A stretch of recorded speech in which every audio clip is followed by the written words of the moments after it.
with allegiance to the flag of the United States of America and to the republic for which it stands, one nation, under God, indivisible, with liberty and justice for all.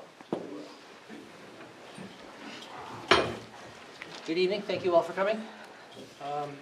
More observant of you will note that Mr. Caverly is not here tonight. He's out sick, and Ms. Burley-Hersey is sitting in his stead. We begin with public comment. We have 4 folks that have signed up to deliver public comment. Just very briefly, you all know the rules, you've read them. Please try to keep to 3 minutes for your convenience and or pressure, whichever way you want to view it. We actually now have a 3-minute timer up on the screen, so you can consult that as you speak. We'll take the speakers in order. Cassie Crosby, is Ms. Crosby? Yes, okay. Thank you.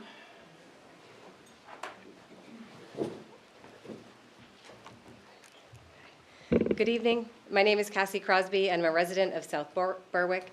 I'm also a retired Army officer and a parent with 2 children in our local schools. I first heard about the People's Initiative at a recent school board meeting, and I felt compelled to learn more and share my concerns with you tonight. This initiative is different from most petitions. Normally, when people sign a petition, nothing changes until there's a vote. But with this people's veto, if enough signatures are collected, the state budget would be automatically suspended as soon as the signatures are validated, even if that happens months before we get to vote on it in November. That means Maine could be left without an approved budget starting July 1st, right at the beginning of the new school year.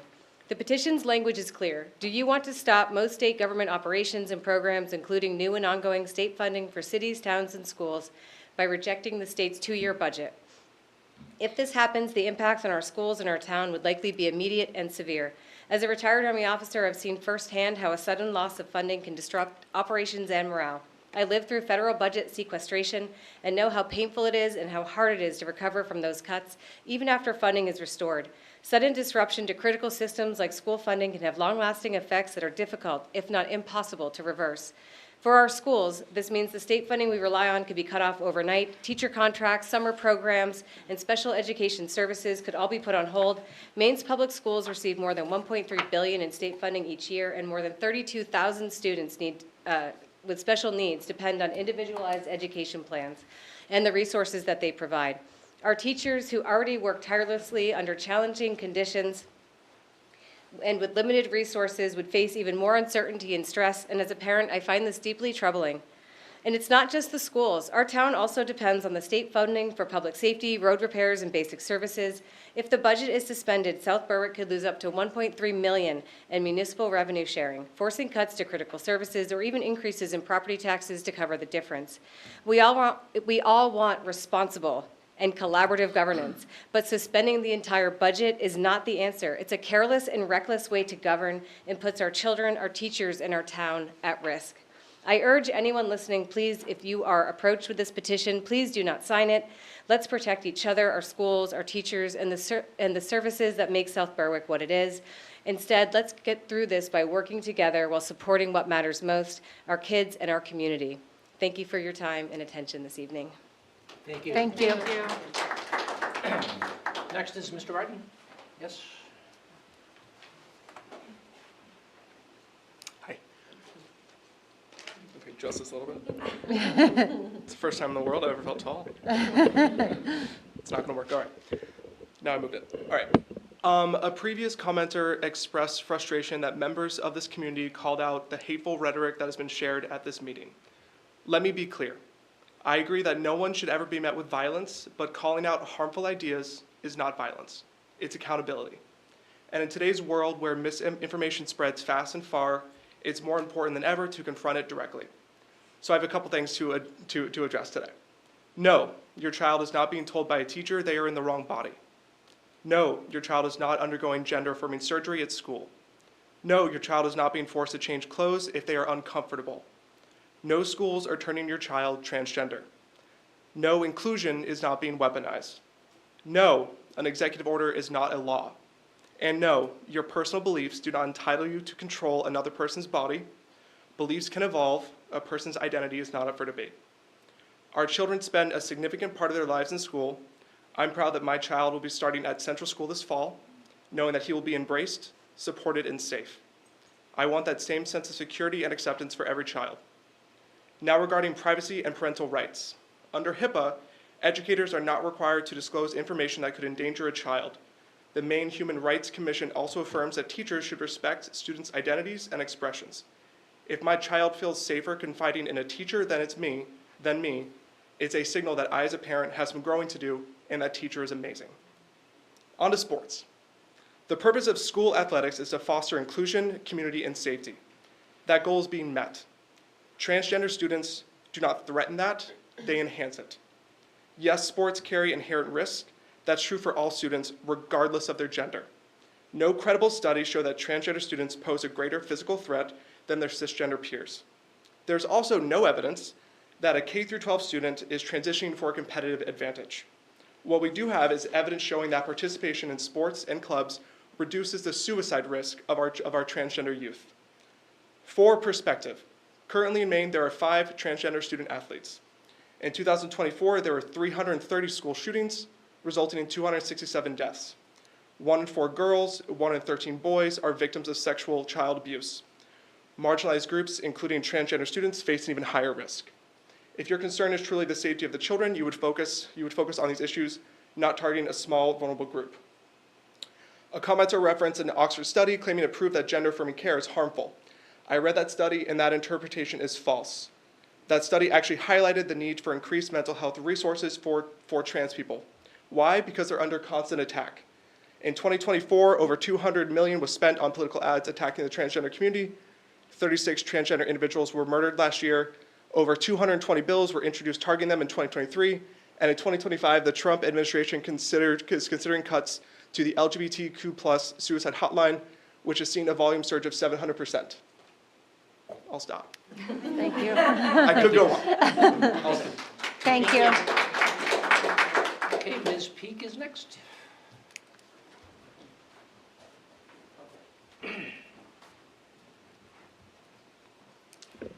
Hi, my name is Lee Peak. I'm from South Berwick, and I'm your local budget nerd. I just wanted to share for anyone who has missed the public budget workshops and who might think that increasing the budget is taken lightly.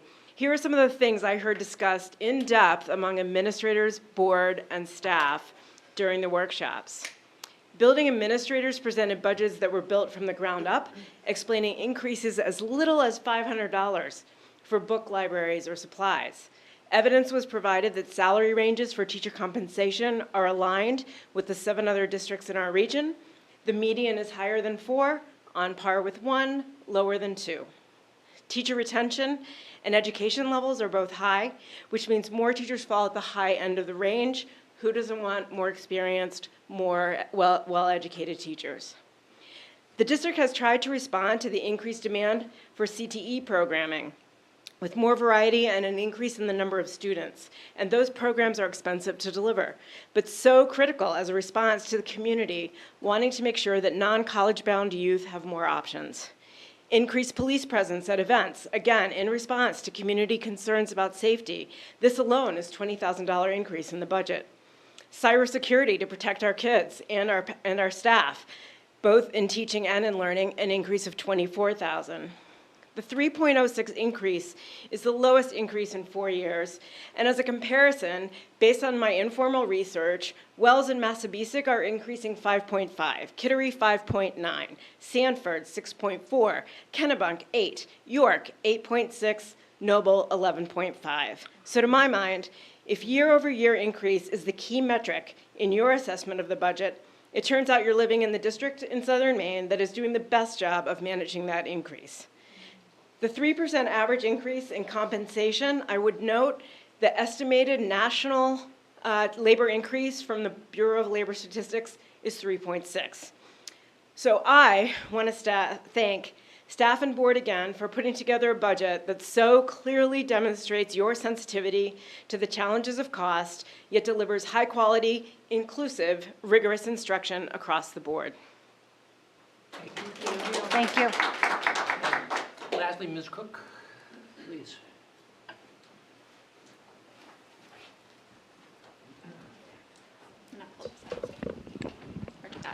Good evening, I'm Mallory Cook, I live in South Berwick. Tonight I just would like to address 3 important topics: gratitude, the FY26 budget, and a harmful citizen initiative that could have lasting effects on our community. First, I'd like to express my heartfelt gratitude for the Marshwood District and this community. As a parent of a soon-to-be Marshwood graduate, I have seen how our commitment to inclusive education has enriched my daughter's learning experience and her personal growth.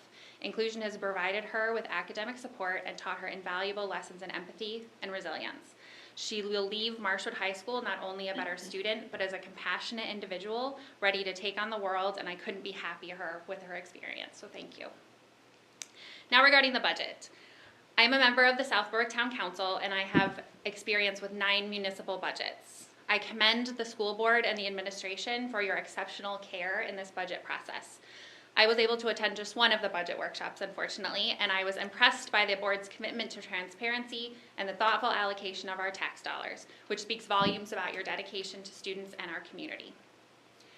Finally, I must address the concerns surrounding the people's veto effort to overturn the state budget that sends funds directly to MSAD 35, Elliott, and South Berwick. If enough signatures, just 68,000 are gathered, this could lead to a government shutdown lasting up to 5 months. Local taxpayers in Elliott and South Berwick could be forced to fill those funding gaps. As someone involved in the South Berwick municipal budget, I can say with certainty that $1.3 million in state revenue sharing would be at risk for the town of South Berwick alone. I urge the school board and community members to speak out against this initiative. If a state government shutdown occurs based on the presented FY26 budget for MSAD 35, I understand that it would jeopardize roughly $14 million or 37% of the MSAD 35 budget. I ask my fellow neighbors not to sign this harmful petition and to spread the word about its potential disastrous effects on our community. And as Cassie Crosby already spoke to, the importance with this petition is to note that action happens when the signatures are gathered. It is not a petition where the signatures are gathered and then there's an opportunity to take action later. It's very important that these signatures not be gathered, so spread the word to anyone you know, please. Thank you all so much for your time every couple Wednesdays and all of your energy in between. I know how much you devote to this. Thank you. Thank Thank you. you. Thank you all. That concludes the public comment section of our agenda. Brings us to the report of the secretary. May I please have a motion to approve the minutes of our last meeting? I move to approve the minutes of the regular meeting of Wednesday, April 16th, 2025. Second. Heather, thank you. Any comments or questions about the usual awesome job? Awesome, as always. Okay, all in favor? That is 6-0, thank you. That brings us to the report of the chair. A few things. First up is that we will next have our town officials meeting on the 14th of May. That's the second Wednesday of May. It'll be at 8:30, and the location I think is still TBD. I will get back to you. As always, if you wish to attend, there will be either in person or a Zoom link for that meeting. Let me know so we can coordinate. Okay, that's first thing. Secondly, the district budget meeting is Monday, May 12th. The doors will open at 6 p.m. So that people can come in and get registered. The town clerks from both towns will be here to register people. The meeting will begin promptly at 7 p.m. And unlike years past where we've done it in the auditorium, this year, because we're anticipating a large turnout, we're actually going to do it in the gymnasium at the high school. So yeah, look out for that, and please do come. Okay, district budget meeting article assignments for board members. So you will recall that the first 11 warrants are the expenditure warrants, and the rubric for introducing those is the moderator will read them, and then each of you has an assigned one, and you will move that warrant. Listen carefully and read along. There's a very slight chance that Mr. Stockmeyer might misread it, and if he does, you should move the article as written. Otherwise, you can move it as read, either way. But it's a simple statement. I move the article as read, or I move the article as written. Once that's seconded, and I will second each of those 11. Okay. Then you will each get the chance to give your short blurb about what the article, the particular warrant actually is for. Okay? And then he will open up public comment period, and then there'll be a vote. So there are 11 expenditure warrants, and there are 5 of you, which means one of you gets to do 3. Any preferences? I don't mind. I don't care. Okay. Yeah, I don't care. All right, well then, you do 1 and 2. Sure. 3 and 4, 5 and 6, 7 and 8, 9, 10, 11? Sure. Okay. You all will remember those, right? Yep. Sure we will. Okay, very good. Okay, and then the last thing on my agenda is to remind folks that, presuming that the budget gets through the district budget meeting, there's one more step in the budget process, and that's the budget validation referendum, which is done at the 2 polling places in the towns on the second Tuesday in June, which is Tuesday, June 10th. So please do come to the district budget meeting and cast your vote, and then please make a note to also get to the polls on June 10th. And that concludes my report and brings us to the report of the superintendent. Thank you. So the first thing on the superintendent report tonight is a budget update. And in your packets, Ryan has put together a couple things. There's a one-pager that really captures the slight adjustments that we talked about at the last meeting.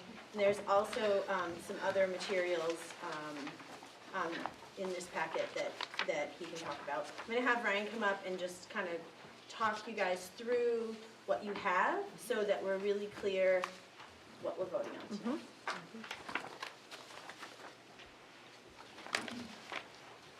So I'm going to start with the 25-26, what changed and why for the budget. These are the changes that we talked about at our last budget workshop. If you go down to the bottom, you'll see that the net change is 0. So the overall expenditure budget did not change. It was just movement between the different articles in the budget. On the left-hand side of the page, it's how we do it by cost center. And on the right side of the page, it's by the warrant articles on how they're going to be presented for the voters. So I tried to do it both ways so you'd be able to see this is how we changed it based on the cost centers, and this is how we changed it based on the warrant articles. So if you want to start on the left-hand side, for Elliott Elementary School, we reduced the salaries and benefits as we talked about because of the increase in health insurance was a little bit less than we thought it was going to be, coming in at 3.09% rather than 6.75%. And we increased supplies, general supplies for the Elliott Elementary School by $2,830, which is a $10 increase per student. So there's 283 projected students at Elliott Elementary, and we added $10 for each student. Same thing at Central Elementary School. There's a reduction in the salary and benefits and an increase in the supplies. Same thing at Great Works School. Same thing at the middle school. So those 4 schools, basically all the same exact thing happened. So a few different things happened at the Marshwood High School. One, we did have the reduction in the health insurance. I noted as I was going through the budget, again, that Leslie McDonald was coded to the high school. She actually works in transportation, so I moved her from the high school to transportation to put her in the correct cost center. That was my fault. We added $19,000 to the investment in children line at the high school, as we talked about at the budget workshop. That line has been primarily being used for vocational tuition. And we also increased the vocational tuition by an additional $2,500. So we increased vocational tuition, increased investments for children, so the overall change is there. Co-curricular activities, again, we had the reduction in the health insurance, and then we added additional money for uniforms for the Marshwood Middle School for $4,000, and we added $4,000 for the district musical. The rights to those shows are getting more and more expensive. We picked the district musical because that impacts grades 3 through 12.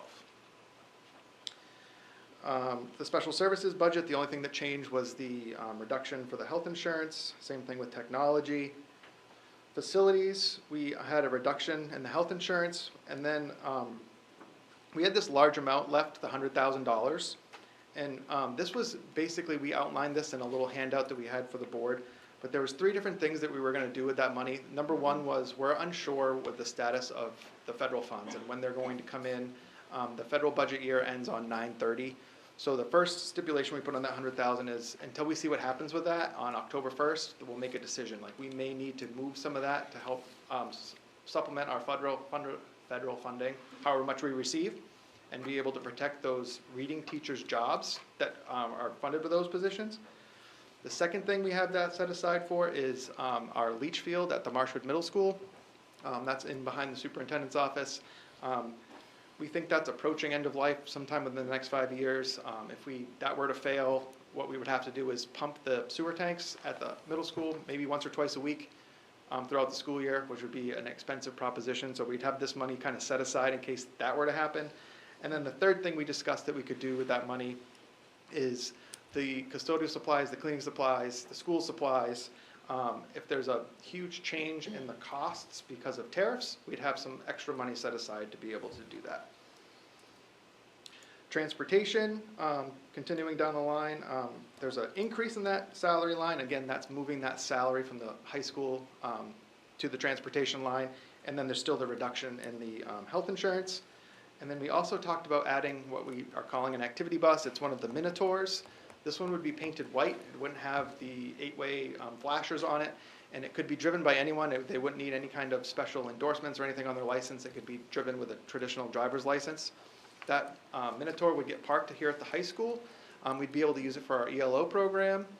We'd be able to use it for our work opportunities program, or after school or extracurricular activities that are not large enough to warrant taking a bus, but we could put up to 14 students on it. So we'd be able to transport potentially the Quiz Bowl team or the tennis team and be able to bring them to outside the district. And then lastly, the system administration had a reduction related to the health insurance. Again, all of that stuff kind of added and subtracted ends up affecting the budget $0. But so we're still talking about that 3.06% increase overall in expenditures and a 2.99% average increase for the two towns in a tax assessment. Are there any questions on that? Thank you. Thank you. Thank you so much, Ryan. Oh, And the this. other two documents, Yeah. so the purple one, or the purple one with the stripe on the front and the pictures is going to be our handout at the district budget meeting. I just wanted the board to have a copy of that ahead of time. The only thing that will get added to that is the warrant articles that you would sign tonight after you approve the budget. And then the other document is our legal counsel has suggested maybe handing out some rules for the budget meeting, so the participants that are there will have rules in front of them written down. It kind of explains, if I want to call or amend an article, the procedures that they're supposed to follow to do that, and kind of just has some rules for decorum at the meeting. So he thought that might be helpful to have that in everyone's hands as they are attending the meeting. So I just wanted to give the board kind of those items in advance. If you have any questions or you'd like to make any changes ahead of the meeting, just let me know and I can make those changes. Great, thank you. Thank you. Thank you so much, Huge Ryan. help. One question, so in the graph, the pie graph and can we just do equipment and salaries, two different blues, because it just looks like equipment might be, Yes, yeah, that Yep, way. I can change the color. Yeah, that'd be cool. No Thanks. problem.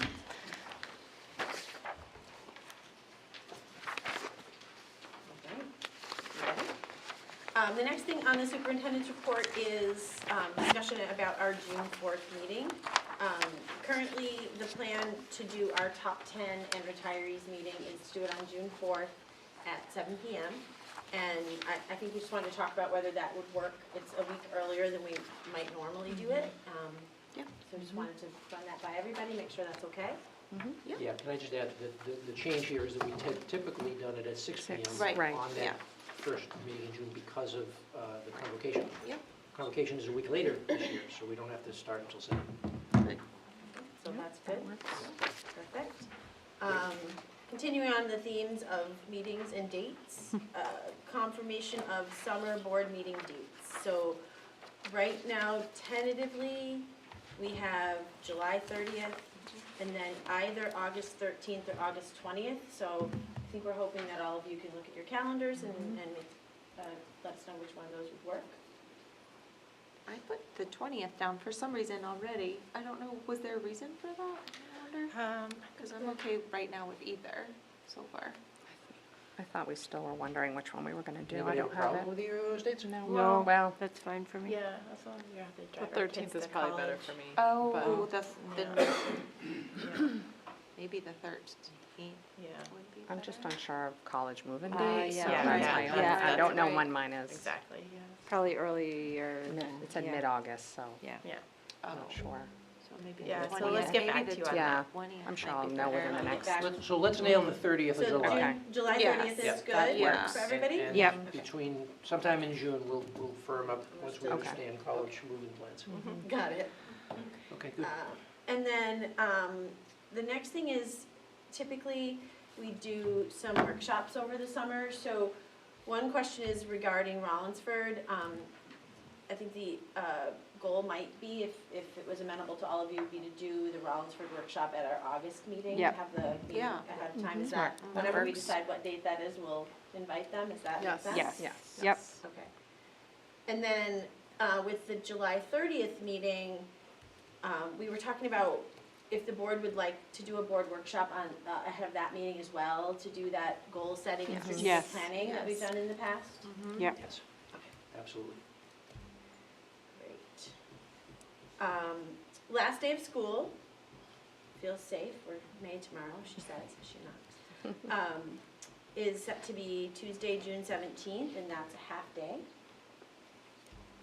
That's just informational.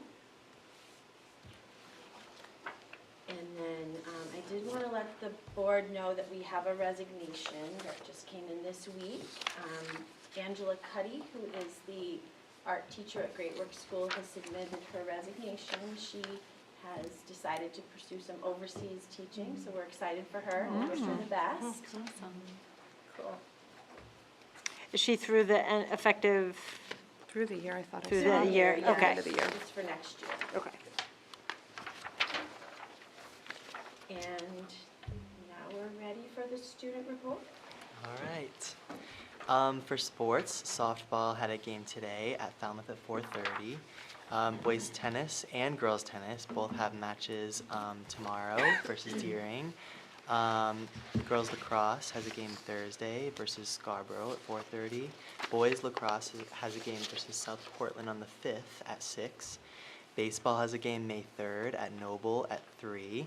And then Unified Bocce, the team just started practicing this week, and they're looking forward to their first few matches next week.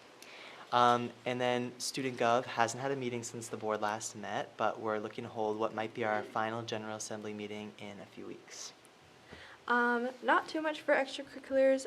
Tomorrow there's going to be a jazz band and select chorus concert in the MHS auditorium at 7 p.m. And then for student life, our junior prom is this Friday, May 2nd.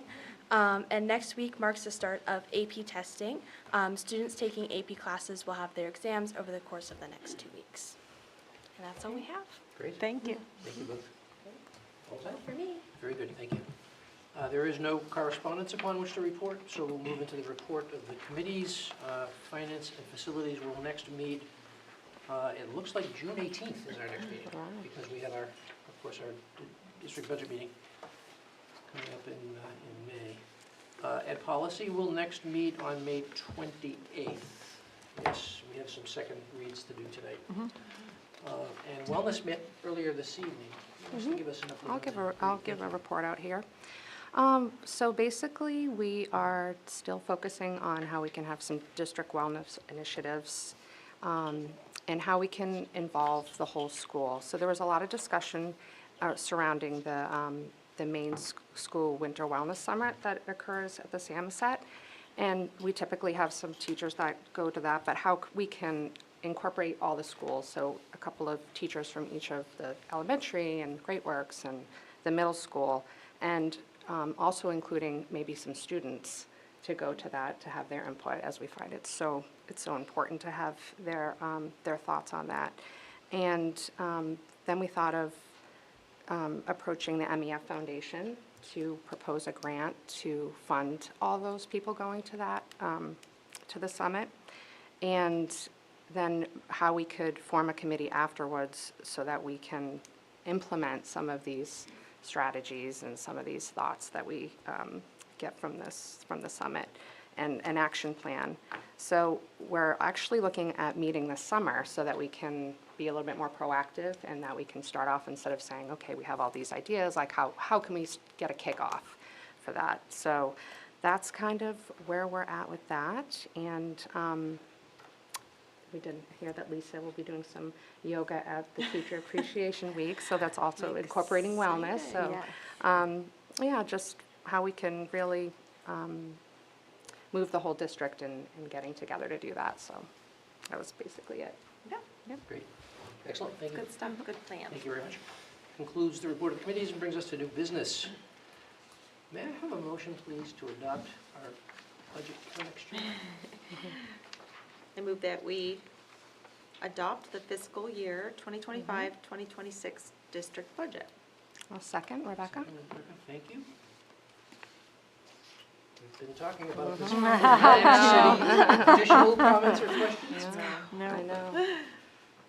No, well done. I know. Ryan, Thank you, you're everyone. amazing. Mr. Coverly, For real. you're watching. Yes. Like, Yes, so much thank you. work, all the administrators, everyone, there's so much work that goes into this, and for those of you that have been coming to the Yes, meetings, thank you for coming. you got to Yes. hear just like this much of that, of what goes in, because when this budget hopefully is passed, it starts right back up again. Like, the process is not like the last second before we have these meetings, it goes all year long. Right, Ryan? Yeah. Yeah, Yeah. yeah. Thank you. So, thank you so much for those of you that have been coming and that have supported and recognized the amount of work that goes into this by all of the amazing people that are involved in it. It's a lot, and it's pretty impressive, honestly. I'm always blown away by the presentations, and when Ryan starts wheeling and dealing his numbers. pie I charts. know. Yes, Holy smokes, how do you do this? It's incredible, the team that we have in this district, and I just couldn't be prouder. Well said. Any other comments or questions? All in favor? Yay. That's 6-0. I will remind you that we must all stay and sign. Yes. Got our Okay. Yes. May I have a motion, please, to call and approve the warrants? I move that the vote entitled "Vote to Call and Approve the Warrants for the Budget Meeting and the Budget Validation Referendum, and to authorize the notice of amounts adopted, be approved in form presented to this meeting, and that a copy of said vote be included with the minutes of this meeting." I'll second. Okay, thank you. Comments or questions? All in favor? Okay, 6-0. It goes out to the world.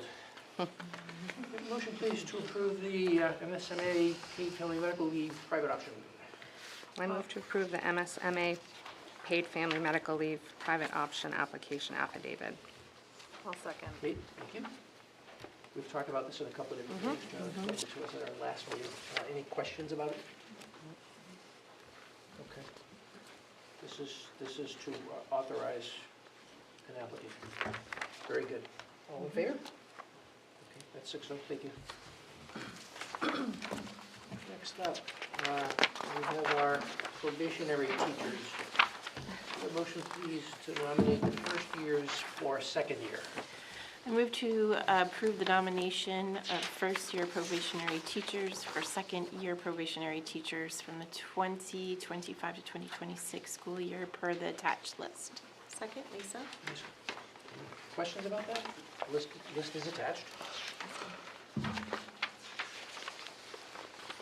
Exciting. Would you move it?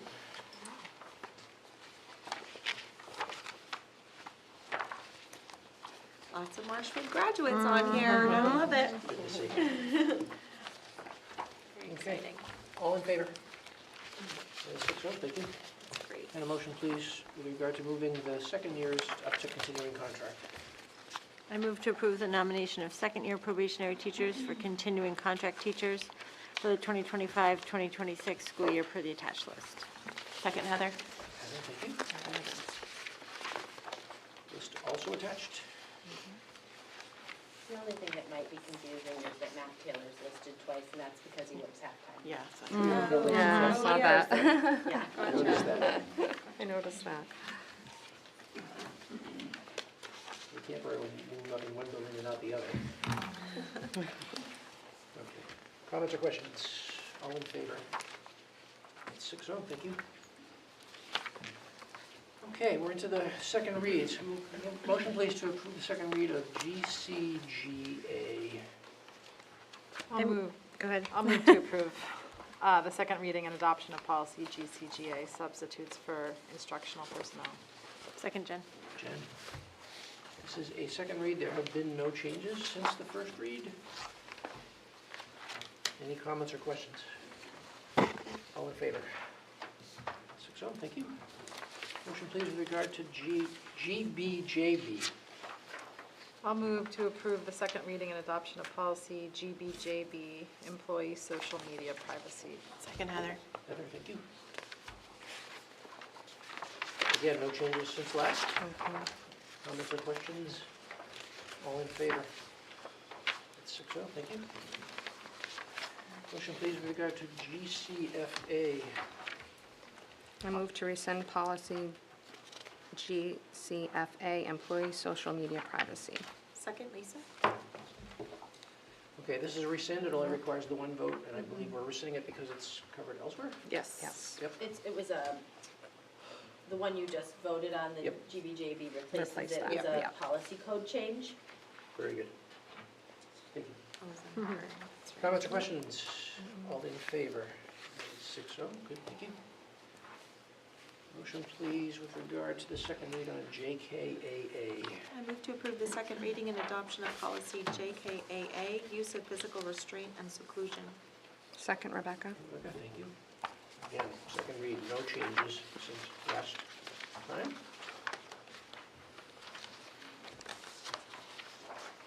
Any comments or questions? All in favor? That is 6-0. Motion please with regard to the second read of JKAA-R. I move to approve the second reading and adoption of policy JKAA-R, use of physical restraint and seclusion procedure. Second, Lisa? Lisa, thank you.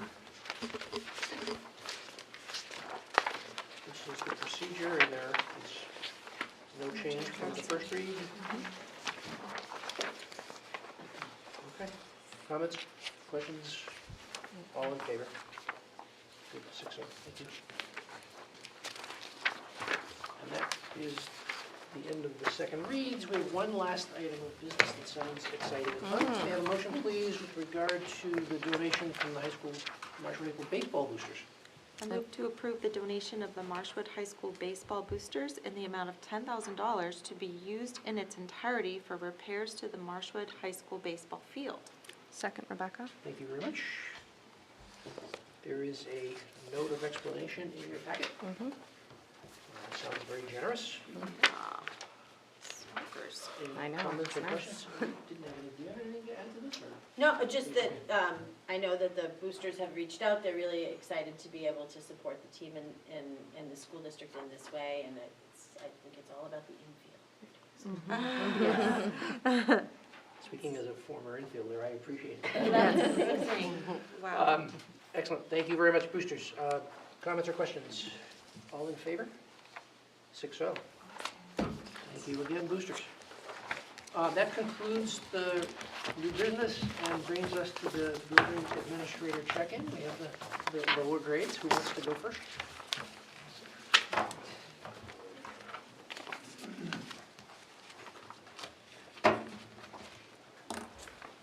Hi, we have a few things. One thing, Mrs. Zottely Breen's class every year writes, part of their, the third grade writing curriculum is a persuasive writing essay. So every year I get a letter, as we do it as a class, and I get them trying to persuade me to do something, and usually I give them what they want because they're very good at it. But this year their classroom faces our flag right out, and have noticed that it's in poor shape. So they wrote a wonderful essay asking if they could please purchase a new flag, and we brainstormed ways to do that, and I gave them the name of the VFW, and Mr. Kenny, that used to always, when he was part of our school, used to always keep an eye on our flag and tell us when it was time to get a new one. So they reached out and wrote him a letter. So they're having a ceremony tomorrow where Mr. Kenny's coming with a VFW to do a flag ceremony. So just really excited to kind of circle back to where we used to be doing those things. So another thing, our Good Cheer Committee has done a wonderful job this week doing an Underground Spirit Day for the staff. So we've every day had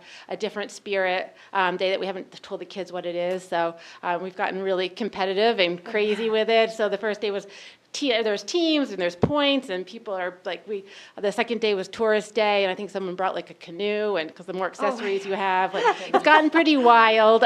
Tomorrow is like, some of the kids, I've been really trying to hear it, so in case they're watching, I won't tell them, but they have to figure it out. We have kids wanting to be accessories, so they're trying to figure out what it is so they can get their teacher more points. So anyway, it's been just a lot of fun for the kids and fun for the families. And then third, it is teacher appreciation, staff appreciation week, I think next week, but our PTO spoil us and do it for a month. So we get something every week. They snuck in over break and decorated our school, and we had special snacks on Monday, and tomorrow we're having a coffee espresso bar and different things for breakfast. So just so appreciative of all our staff and our wonderful PTO. Great. Thank you. Thank you.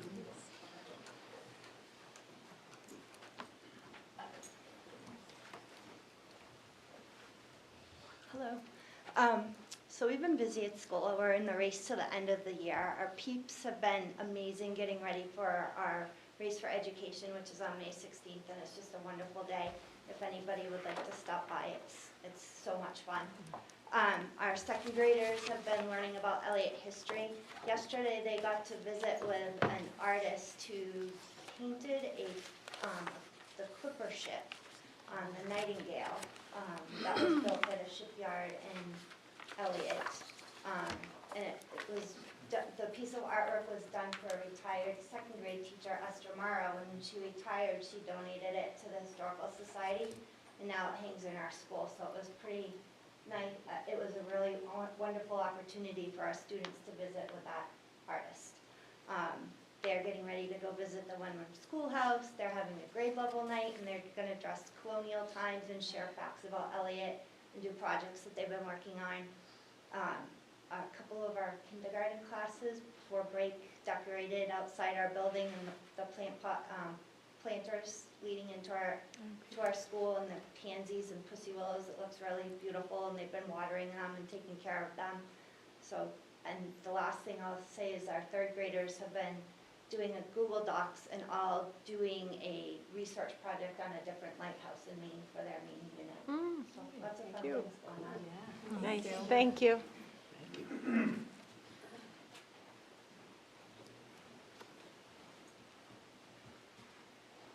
Ditto for Great Works, a lot happening. Just before vacation, the fifth graders put on their play, The Claw, and of course the fourth graders are the part of the chorus. But it just always amazes me the talent, and you see some of these kiddos that are just so quiet, and you know, they don't even talk in the hallway, and they get up and they start singing and dancing and things like that. So it's wonderful that we have these different opportunities for kids. I want to thank the high school and the middle school because our fourth graders, starting yesterday, have been down here at the high school doing the ropes course. So if you remember, the last couple of years, we went to the Brown Center, $20,000, and part of that was from the grant that when we had the REP grant. But since we've got the facilities here and we've got our teachers trained, so we 2 classes a day come down. And it was really interesting because they actually have more time on the ropes here than they did over at the Brown Center. Oh, wow. And so when I was leaving today, I was going in between meetings, I heard one of the PE teachers tell the kids, okay, this is your second climb. And so see if you can go one step further. Now, some of them are up at the top, right off the bat, but there are other kiddos that they'll go 1 step or 2 steps further. So thank you to the high school for the facilities. And Christine, we stole her PE teacher. Nick has been down here all week with Connor doing that. So just love that. And it just shows how we are a district that we work together. Pinkham Notch, kids went off on Pinkham Notch. I just got an email just before, or a text, I don't know the difference. But they had a great hike. Everyone had a great hike today. One group saw a moose, got a couple of pictures of the moose. Wow. And so they're excited, and they're doing their night That's activities. the most main reaction. You know, I'm saying it is so interesting. I wish I could have a picture when we first started this, because the first time we did this, we would have all the buses, or the 2 buses lined up, 75 parents on the sidewalk, and so here they are looking at the kids on the bus, and so the kids are crying and everything, Yeah. just because they're gonna leave their parents, and there was like, again, 75 parents waiting. Now, the kids are just high-fiving the parent, getting out of the car, and the parent just leaves. And so it is not a big to-do. And then, just one other thing, I was talking about these, how our kids really want to make a difference. And so I talked, last time, it was about a food drive. Then one kiddo came to me and said, you know, people are still hungry, Mr. Bonnell. And so she organized a food drive, and we had about 30 boxes of food that kids brought in. Well, we kind of always do a pancake breakfast in the spring, and so I had a couple of kids come to me the other day before vacation, and they said, Mr. Bonnell, we want to be part of that. And we wanted to go to a cancer, to something to help kids with cancer. And so I said, you know, well, who? What? You know what? What organization? There's 1,000 organizations. So they came up with one. It's called Rhett's Roost, and it's out of Algonquin. I've lived in this area for 50 years almost, never even know it existed. And so I had the girls, we had a conference call. I said, we're gonna talk to these people, you're gonna talk to these people. So we had a conference call just before vacation. And so the kids asked all these questions, because we have to say, you know, is this a legitimate? I want them to know there's a lot of different organizations out there. And so at the end of next month, we're having a pancake breakfast for Rhett's Roost. Nice, that's awesome. So Rhett's Roost actually supports the families too. So it's a very, very special organization with a really beautiful story. Thank you. Well, any last thoughts from the board? In that case, I will entertain a motion. I move to adjourn tonight's meeting. I'll second, Kate. Kate, all in favor? That is 6-0. We are adjourned. Thank you all for coming. Board, please remain